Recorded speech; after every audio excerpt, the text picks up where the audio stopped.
mbokk internet yi ñu ngi leen di nuyu sunu ganuk tey ci seen numéro 3 wu profession de foi tey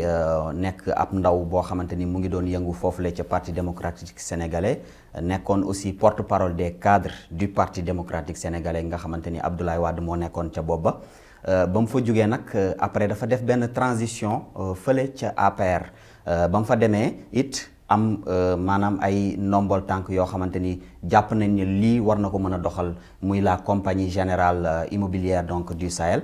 kooku sunu gan googu it gannaaw ay jaar-jaaram yi nga xamante ni jot nañ ko remarqué mu nekkoon ku jaar aussi fële ca lycée Limamoulaye nga xamante ni foofu la amee baccalauréat am en 1995 99 2000 mu dem fële ca tugal ngir yokk xam-xamam ci wàllu politique ba am fa li nga xamante ni moom moo di diplôme supérieur en sciences politiques kooku mooy sunu ganu tey di Abdou Khafor Touré ñu ngi lay nuyu Abdou Khafor. mais maa ngi lay fay bu baax Serigne Cheikh di am mbégte am waxtaan bi ak yow ci aspect yi nga ko présenté di nuyu mbokku internetu Dakaractu yëpp. Vraiment am yaakaar ni waxtaan bi dana am njëriñ pour ñi koy seetaan ñëpp ak ñëpp ñi nga xam ne nii danañ ko déglu. D'accord tey Khafor ñu ñëw directement ci li nga xamante ni moom moo di sujet bi nga xamante ni moom moo di solos émission bi muy li nga xamante ni homme politique war na ko mën a am au sein de sa cité buñ ko yaatalee mën naa ni sax ay pàcc yu bari la. waaye yow d'après sa jàngat bi nga xamante ni am nga ko ak expérience bi nga xamante ni am nga ko ci wàllu politique tey jii nii lan moo war a nekk taxawaay bi dëgg bi nga xamante ni l'homme politique war na ko am ngir mën a jëriñ askanam. maa ngi lay gërëm Cheikh question bi am na solo yaakaar naa ni politique ci lu am solo la ki nga xam ni ñoo képp ku dëkk ci réew. nekk citoyen li nga xam ne nii mooy les affaires de la cité war na la mun a concerner engagement politique dafa baax ñi koy def tamit dafa am lu mu laaj ci ñoom jàpp naa ni réew mi fi mu toll évidemment parti politique yi bari na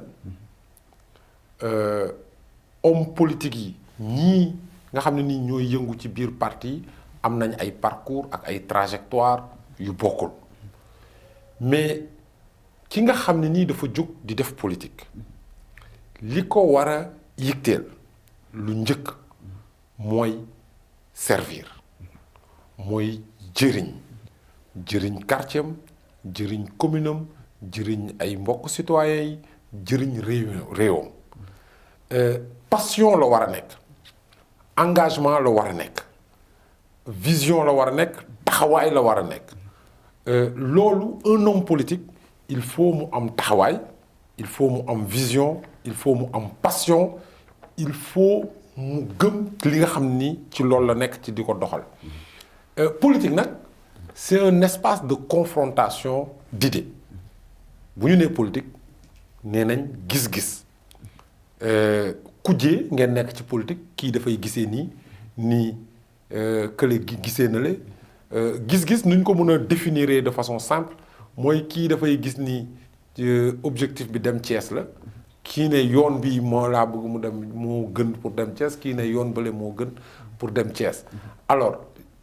li ci am solo mooy ku ci nekk rek yoon ba nga taxawal gis-gis ba nga taxawal nga fexe ba askan wi gëm ni gis-gis boobu moo gën ci réew mi jàppale ko nga arriver au pouvoir. D'accord ci fànn woowu sax la ñuy dinañ ci ñëwaat gën ko yaatal ci kanam waaye bu ñu xoolee daanaka mën nañ ni jamono jiñ toll lu bëri ci li nga xamante ni war nañ ko mën a jàpp ci l'homme politique moom moo di bon d'après bu ñu xoolee espace politique bi mën nañ ni dañoo def politique liggéey dañ ko jàpp comme profession est-ce que mën nga ñu wax ci ay maanaam ci quelques mots li nga xamante ni moom moo di profession bi sénégalais yi war a jàpp ni Khafor Touré moom lay exercer. non xam nga politique du en vérité la politique du profession d'engagement politique dafa am solo exercice de responsabilité dañuy préparer nit ñi pour l'exercice de responsabilité suñu réew je pense que am nañ ay difficultés par rapport au recrutement du personnel politique parti politique yi defuñu seen rôle fondamentalement de formation des militants. benn moo war a nekk critères yi pour ñu. non xam nga engagement politique amul critère dafa di engagement politique amul critère parce que engagement politique gis nga boo demoon dans les partis politiques de façon générale am na parti d'obédience ouvrière parti mbooloo la parti de masse lépp ci nekk dafa war a représentatif de la société ci parti politique parce que parti politique association la dafa war a représentatif de la société maintenant li ngay wax mooy l'exercice des responsabilités l'exercice des responsabilités il y a des fonctions politiques et purement politiques loolu peut-être ku nekk mën na ko def mooy soo jëlee assemblée nationale wala les assemblées électives dañuy fexe assemblée élective yi nekk émanation peuple bi ak askan wi intérêt yëpp ak corps socio-professionnel yëpp retrouvé wu fa muy menuisier muy ménagère parce que il faut ñëpp retrouver wu dans les assemblées électives loolu bokkul ak exécutif dans l'exécutif peut-être il y a des fonctions yoo xam ne nii on y accède le plus souvent par l'engagement politique c'est un plus mais c'est pas le caractère déterminant et ça ne doit pas être le caractère déterminant le caractère déterminant c'est quoi c'est la profession c'est la compétence c'est-à-dire que on ne peut pas accéder à des responsabilités simplement parce qu'on fait la politique. donc mën nañu xam maintenant ñun par exemple pour ñëw par exemple si man ak samay morom génération xam nga ñun les gens se trompent sur nous. C'est parce que les gens pensent que ñun beaucoup de gens man dañuy parfois ma dem mais pas plus tard que tey ce matin atelier bi ma doon organiser de planification stratégique de la compagnie générale immobilière un grand expert m'a dit mais yow foogoon naa ne débat kese nga mën xuloo parce que les gens découvrent que ñun on n'est pas simplement des politiques mais comme dañu teel a dugg ci politique nekk ay responsables jeunes politiques mu nekk avantage ci ñun mais mu nekk inconvénient les gens nous regardent comme des hommes politiques comme ñu amul métier comme ñu jàngul comme ñu xamul dara moi je suis sorti de l'Institut d'administration des entreprises de Tours IAE Tours muy une grande école ci France IAE yi dans le réseau des grandes écoles HECLE École supérieure de commerce ESSEC IAE soo demee sur les grandes écoles en France école yi ma jàngee man IAE déjà examen da ngay am maîtrise ba pare door a def examen pour dugg ci école bi bugguma waxee noonu si tubaab yi boo demee ci réewu tubaab baadoolu tubaab sax du jàngee ci école yooyu mais ñun parce que gëm suñu bopp moo tax ñu dem foofu dem jàng am suñu maîtrise def examen d'entrée ba pare ut xaalis bu ñu defee 1 an pour jàng diplômé ci école yooyu te école yi ma jàngee ñun 3 boo génnee amul ku ciy jàngee école bi ma génnee France amul ku ciy génn chômer 3 mois amul ñi ma jàngandool sama promotion 18 yi ñu nekkoon suñu master management public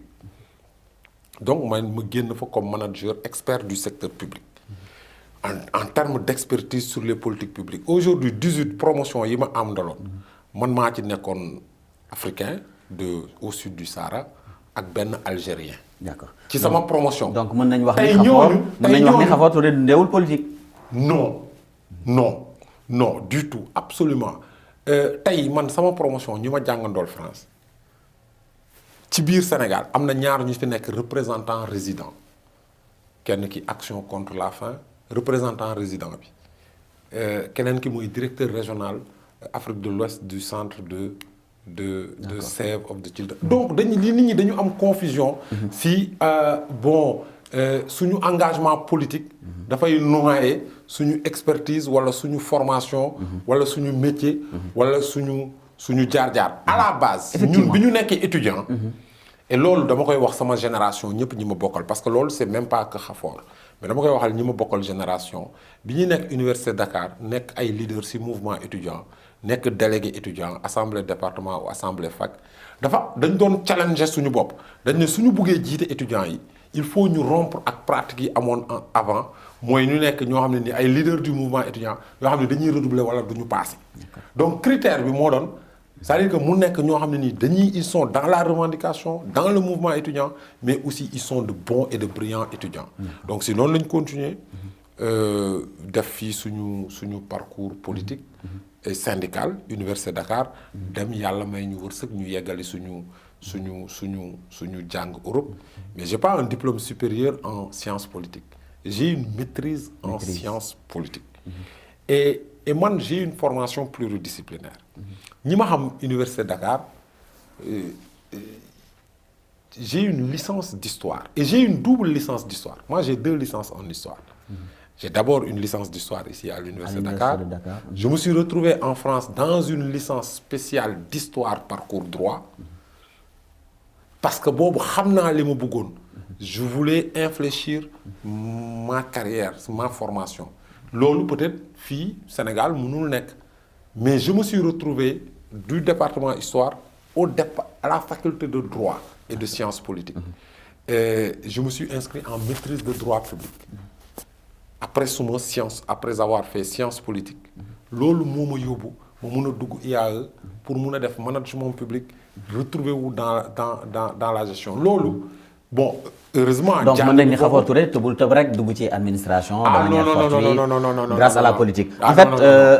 bon mën nañu politiciens ñu ci bëri dañ leen di insérer ci ay directions et cetera alors qu'ils n'ont pas la compétence requise. maintenant li nga xamante ni moom mooy. bu mën nañ ni tey Khafor am na expérience bu yaatu ci li nga xamante ni wàllu politique la ak maanaam influence bi nga xamante ni mu ngi koy def ci li nga xamante ni moom moo di langue politique gi grâce à son expertise mën nañ laaj Khafor exactement lan moo ko gën a marqué depuis bi muy def politique ba léegi. Bon avant may ñëw foofu je pense que gis nga ñun il y a 2 choses on a une carrière politique mais parallèlement à la carrière politique on a une carrière professionnelle et administrative nit ñi dañuy jaawle ñaari on est jeune moi je dis tout le temps aux gens de ma génération il faut que ñuy liggéey loolu moo tax même quand j'étais dans l'opposition je suis parti travailler dans le privé parce que suba boo bëggee dem compétir à l'international su dee da nga jàngee bitim réew am ay diplômes yu la mën a permettre nga liggéey à l'international mais benn 6 mois ci sa CV mais problème la en termes de compétition ailleurs loolu moo tax suñu carrière professionnelle dañ koy def il y a des choses yu ñuy def sur le plan professionnel parallèlement maintenant dans le pays parallèlement à notre carrière politique suñu carrière politique c'est vrai il faut le reconnaître quand vous avez un engagement politique ñun dañ ci dugg par vision par engagement mais la politique est aussi un accélérateur de carrière ça il faut pas c'est une vérité aussi parfois politique c'est un accélérateur de carrière mais bul dugg ci politique rek parce que da nga jàpp ni accélérateur de carrière la. mais gars yi waruñu ko def échelle tamit. xam voilà di ci dugg pour le problème aujourd'hui mooy beaucoup de gens s'engagent en politique parce que simplement ils se disent que la politique est un accélérateur de carrière mën na ko nekk mais ñun xam nga boo jëlee suñu at nga génnee ci ñaar fukki at bi ñuy dugg ci politique man xalaatuma woon bi may commencer politique pour que mu accélérer ma pour nekk directeur général j'avais une vision effectivement j'ai une ambition politique mais xaw ma woon kañ lay réaliser wu ak ban temps mais man bi may commencer politique pratiquement la vingtaine laa am. lan moo la gën a marqué ci espace politique bi ba nga ko dalee def ba léegi. lu ma ci gën a man je pense yàlla may na ma chance ma jàngee politique PDS. J'ai eu ma formation politique moi je suis un produit du PDS et je le dis avec fierté falaa ko jànge ma jàpp ni PDS daara ju mag la formé na tey gëm naa ni ñiy gérer Sénégal ci at yi di ñëw yëpp école boobu la ñuy génnee c'est une grande école politique même si mu ngi traverser présentement situation un peu compliquée Je pense que ça c'est une chance. Le PDS est une grande école. On a beaucoup donné au PDS, mais j'ai la chance d'avoir été formé à l'école de Abdoulaye Wade. Et je pense que Abdoulaye Wade restera suñu inspirateur éternel. ak kàngam yi nekk PDS yëpp yi nga xam ne nii profité nañ ci seen formation. On a vécu, j'ai vécu d'excellents moments de formation politique au niveau de l'UJTL ak ñoom Aliou Sow qui a été notre responsable au niveau des jeunes de l'UJTL, cette génération-là, avec ñoom Keita, ñoom Tafsir, ñoom Abdou Mbow, suñu grand Ablaye Sow encadré ñu. Je pense que ñoom Keita, cette génération-là, ñoom ak ñeneen ñi nga xam ne nii suñuy rak. Je pense que ça a été de grands moments dans les années 2005, 2006, 2007. C'était des grands moments de formation politique. Cela vous a marqué. Et cela m'a marqué. En termes d'engagement, ce qu'on a fait au niveau de l'UJTL. Doon na voilà loo xam day ñëw constamment ci sa bopp. loo xam ne nii suñu formation 2005, 2006, 2007 à l'UJTL, c'est vraiment campagne processus bi ñëw Wade jàll premier tour 2007 lu ma marqué la. Ensuite l'entreprise bi nga xam ne nii def nañ ko ak ñoom Aziz Diop ñoom Ablaye Sow formé parce que ça a été une révolution parce que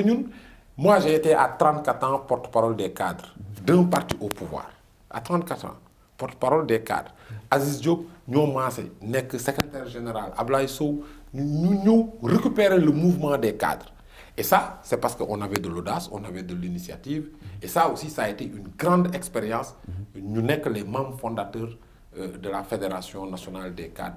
libéraux. C'est ce qui marqué. Donc, c'est ma chance, moi, d'avoir été formé à cette école-là. Et ensuite, de m'aguerrir, d'avoir la chance aussi d'être à l'école, de compléter ma formation et de m'aguerrir auprès de Macky Sall. Parce que je pense qu'aujourd'hui, non, mais en fait, est-ce qu'il y a une différence assez énorme? Parce que Fële, c'est une école de formation, alors que fii, APR, c'est des gens mûrs, ñi nga xamante ni déjà préfabriqué nañ leen ba pare. Pare nañ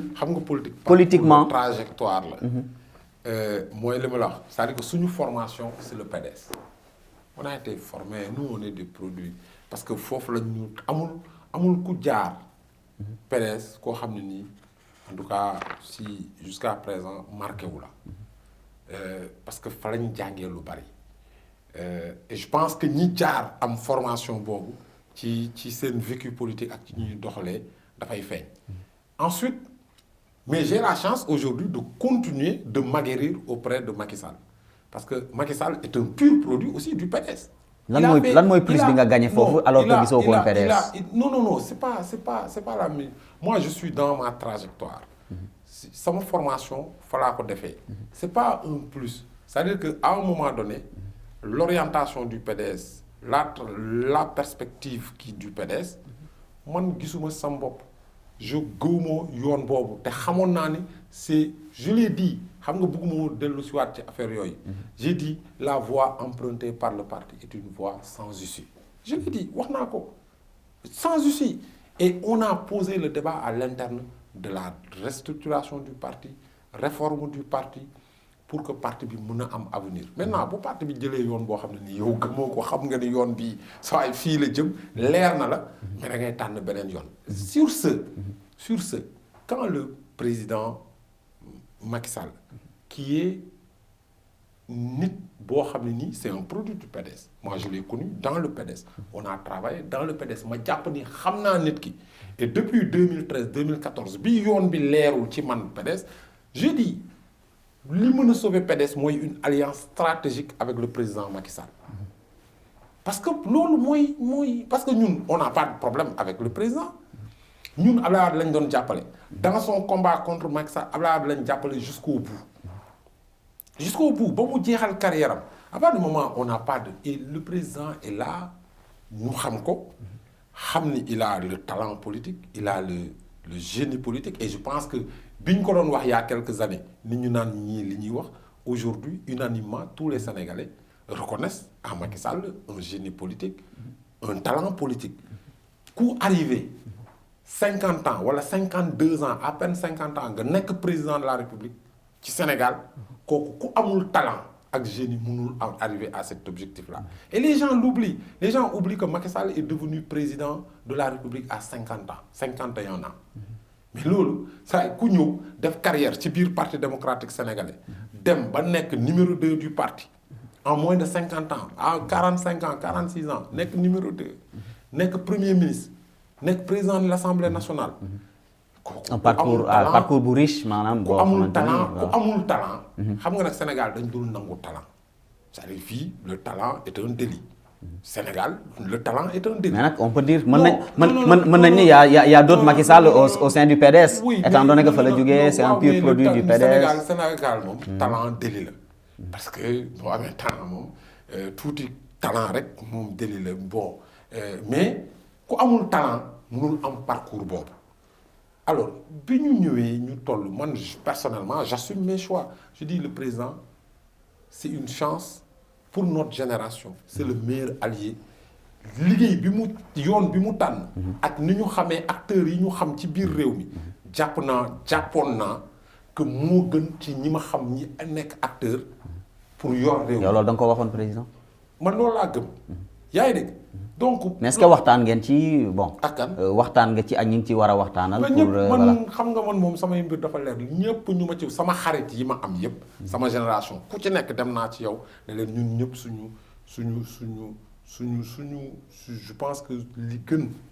le meilleur choix et le meilleur choix mooy ñu ànd ak président Macky Sall jàppale ko. mu réussir li nga xam ne nii moom lay liggéey.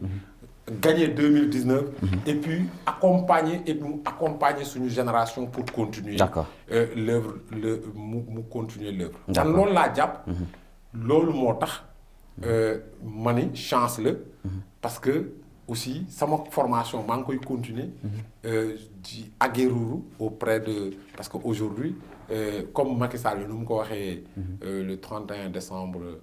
2018. que fi mu toll nii ci Sénégal. sëriñ daara la ci politique moom tamit je pense que ñu bari comprendre ñu woon wax ji mais bi élection yi jàllee ak fi ñu toll nii ni ñuy dawalee nii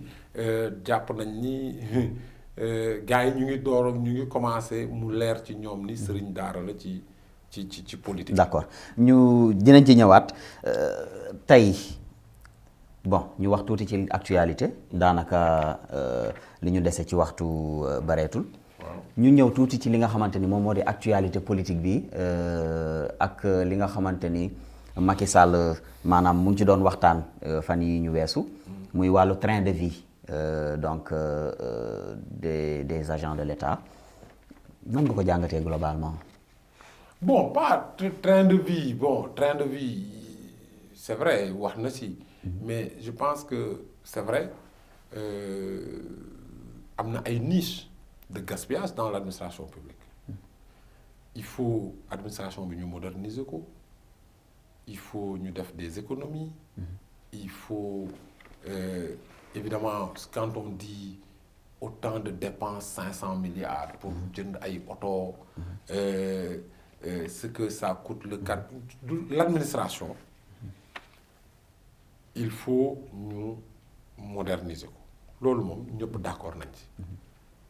mais est-ce que loolu modernisation boobu ak li nga xamante ni maanaam gab la bu mu war a maanaam benn fossé boo xamante ni au moins war nañ ci mën a tibb ngir fàtt yenn jafe-jafe yi. est-ce que avec le train de vie de l'État. est-ce que loolu est-ce que mais est-ce que loolu d'ailleurs tey jamono jiñ toll. est-ce que du constituer benn maanaam jafe-jafe ci li nga xamante ni peut-être nit ñi war nañ ko jot ci wàllu koppar est-ce que du maanaam indi. ay déséquilibre budgétaire. non man dama jàpp ni xam nga réew mi de façon simple triviale c'est pas dans les petites économies la ñuy développer le pays. Ce qui est important mooy il faut de l'efficience il faut de l'efficacité il faut que l'allocation des ressources mu ànd ak obligation de performance. Dans le management public aujourd'hui on ne parle même plus de gestion publique on parle de management public. Avant on parlait d'administration tey boo demee moi je suis sorti d'une école de management et ça même le management public est apparu en France dans les années 2000-2003 mais le terme management appliqué au public c'est un concept anglo-saxon ñoom ñoo ko njëkkee surtout avec l'approche libérale bon là je rentre dans les cours mais l'approche libérale de Margaret Thatcher si lañ indi la rationalisation l'efficacité l'efficience termes yooyu nga xam ne mu jóg c'est des termes qui datent de 20 ans 25 ans dans le monde anglo-saxon indi ko dans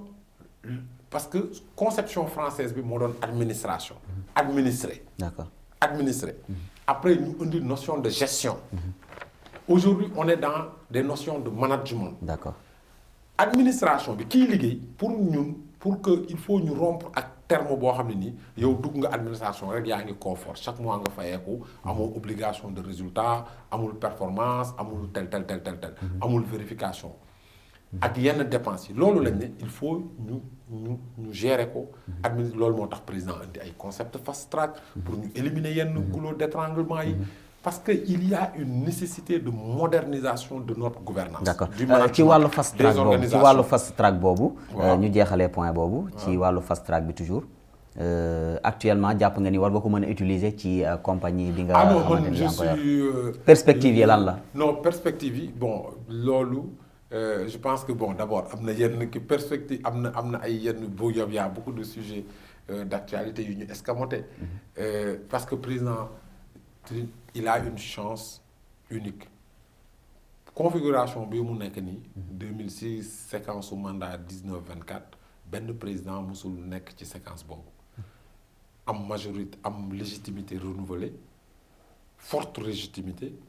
pour impulser ay changements te réew mi il faut ñu moderniser ko ñu changer ñun ñëpp sénégalais dañu bëgg révolution mais nous sommes pas des révolutionnaires dañu bëgg lépp jaar yoon mais bëgguñu teg suñu dara ci yoon te loolu mooy caractère yu peuple sénégalais donc président il faut ñu jàppale ko soutenir ko pour que changement yi nga xam ne amul ay contraintes politiques surtout par rapport à la citoyenneté ak voilà et cetera et je pense que programme zéro déchet il y a tant d'engagement yoo xamante ni jël na ko suñ ko jàppalee ci li nga xam ni teg na ko pour dimbali nit ñi ñu am makkaan kër dimbali ndaw ñi ñu am xëy mais loolu du théorie ça demande du boulot ça demande des mécanismes ça demande des ressources ça demande énormément de choses loolu suñ ko jàppalee je pense que Sénégal mën na jëm kanam parce que Sénégal il faut ñu wàññi politique bi il faut ñu wàññi élection yi il faut ñu liggéey il faut que débat bi ñu réorienter ko sur les enjeux de développement si loolu la ñuy liggéey am responsabilité yu ñu confier si si benn création nouvelle muy CGIS nga xam ne nii tey ñu ngi liggéey pour teg ko société bi mais jox ko envergure li gën a metti mooy tabax lu bees tey après quelques mois pare nañ presque fondation yi et dinañ am yeneen cadre yoo xam ne nii dinañ échanger ci li nga xam ne nii ñu ngi koy def ñu ngi ci phase de formulation plan stratégique business plan loolu yëpp incha allah ci lancement officiel bi ak yeneen activités yi nga xam ne nii dinañ ci wax loo xam ne nii ñu ngi en mode laboratoire d'accord dinañ ci ñëwaat bon compte tenu de la durée de l'émission mënuñu woon a def lépp amaana tey li ñuy faral di wax rek li duuf ci nag wi xajul ci cin wi donc xam naa dañuy amaat beneen ndaje boo xamante ni dinañ ci yaatal yooyu ak yeneen yoo xamante ni war nañ ko mën a waxtaanee ci lu jëm ci wàllu politique ak ni réew mi di doxee ñu bàyyi la nga tàggoog suñu mbokk internet. mais Serigne Cheikh Fall maa ngi lay gërëm bu baax je pense que temps bi gàtt de trop foogoon naa ni j'ai pas vu le temps passer peut-être waxtaan bi amoon na solo mais en tout cas maa ngi lay remercier yow tamit di la féliciter parce que tu es un jeune de la banlieue te ñun ñi ñëpp ay jeunes banlieue lañ je pense que nous avons saabu du fóot boppam mais contexte yi ñu màggee fi ñu jàngee muy lycée Limamoulaye jàpp nañ ni zone yooyu ku fa màggee jàngee fa diplôme am bac lycée Limamoulaye génn dem feneen dara mënu la jaaxal ci àdduna parce que di ñaax suñu rakk yi nekk ci banlieue bi suñu rakk yi nekk ci Pikine Guédiawaye que l'ascenseur social marche ñun ñi ñëpp suñu ascenseur social il faut pas que ñuy jàpp ni politique la l'ascenseur social c'est d'abord l'école c'est-à-dire que képp koo xam ne nii jàng nga jox ak xam école parce que ñun bi ñuy nekk ndaw dañu jàppoon ne benn chance lañ am pour génn ci man loolu laa mës a jàpp bi may nekk ndaw benn chance laa am pour génn ci muy école muy lycée Limamoulaye bu ma ñëwee université benn chance laa jàpp ni pour génn ci ëllëg muy jàng ba sama jàng yegg ah loolu moo tax ñu def pexe ba yeggale fii dem France dem jàngi loolu aussi dama koy jox ndaw duñu doomu ñun ay doomu baadoola lañ duñu doomu riche et il faut pas que yenn ndaw ñi laay wax bon suñu adversaires yi ak ñeneen ñi yaakaar ni politique moo ñuy propulsé damay wax ndaw ñi ñuy xool ñu jàpp ni d'abord la base ak fondamentaux yi mooy une bonne formation mooy jàng moo politique lu la ci bu loo ci am tamit te bâtiroo ko ci ay fondation mooy nga am métier am qualification wala am njàng mu wóor tamit mënoo ko téye lu yàgg donc là ça c'est un message que je donne à la jeunesse dama koy baaxee ndaw réew ñi parce que aussi comme nous on fait la politique on présente souvent les choses de façon non conforme à la réalité alors donc ça à la jeunesse sénégalaise d'abord il faut se battre le meilleur exemple mooy nga xeex ci école jàng